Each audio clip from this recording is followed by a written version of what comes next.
পরবর্তী সংবাদে হঠাৎ করে স্কুল বন্ধ, বিপাকে রয়েছে পড়ুয়ারা এবং প্রায় এক সপ্তাহ ধরে স্কুলের গেটে তালা ঝুলিয়ে দেওয়া হয়েছে এবং যার কারণে রীতিমতো প্রশ্নচিহ্ন দেখা দিয়েছে পড়ুয়াদের ভবিষ্যৎ নিয়ে।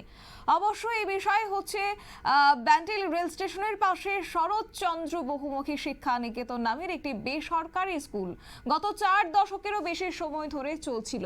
একটা সময় চিটিবেড়ার ঘর ছিল এবং পরে শরৎচন্দ্র ইনস্টিটিউটে স্কুল চলতে থাকে।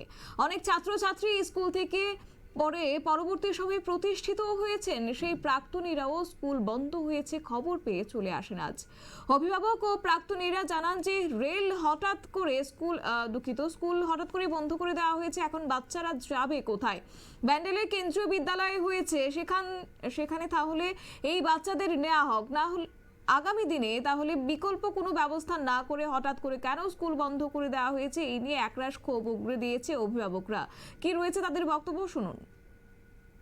ওরা স্কুলটা বন্ধ করে তালা দিয়েছে। এখন এই ছেলেমেয়েরা খুব অসুবিধার মধ্যে পড়েছে। আমাদের স্কুলটা থাকে, সেই ব্যবস্থাটা আমরা চাইছি যে স্কুলটা আমাদের থাকে এবং এই স্কুলে অনেক ভালো ভালো ছেলে এখান থেকে পড়ে গেছে, তারা বিভিন্ন জায়গায় প্রতিষ্ঠিত হয়েছে। এই স্কুলে যদি উঠে যায় এইসব ছেলেমেয়েরা যাবেটা কোথায়? সেই জন্য আমার একটাই কথা যে স্কুলটা যেন থাকে, এটাই আমার অনুরোধ থাকছে। আপনি হেডমাস্টার হিসেবে আপনি জানতেন না যে নোটিশ পড়ছে যে বন্ধ হয়ে যাবে? নোটিশটা দিয়েছে 25 তারিখে, হঠাৎ বন্ধ করেছে। আমাদের কাছে সময় চেয়েছেন, আমাদের কিছুদিন সময় দিন। এই সেক্রেটারি যিনি চিঠিটা দিয়েছেন, কিন্তু উনি আমাকে সময় দেননি। সে মতো অবস্থায় আমরা সিনিয়র ডিটোর কাছে গেছিলাম, ডিআরএম এর কাছে গেছিলাম। ডিআরএমকে আমরা একটা চিঠিও দিয়ে এসেছি।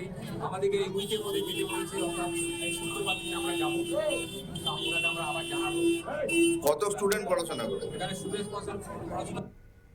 আপনারা শুনলেন সংশ্লিষ্টের বক্তব্য। অবশ্য স্কুলের প্রধান শিক্ষক সুবোধ চন্দ্র দাস তিনি যেটা জানিয়েছেন যে গত 25 তারিখে নোটিশ দিয়েছিল রেল। আমরা কিছুটা সময় চেয়েছিলাম, ডিআরএম এর সঙ্গেও দেখা করেছি, কিন্তু হঠাৎ করে স্কুল বন্ধ হয়ে যাওয়ায় পড়ুয়ারা এই মুহূর্তে সমস্যার সম্মুখীন।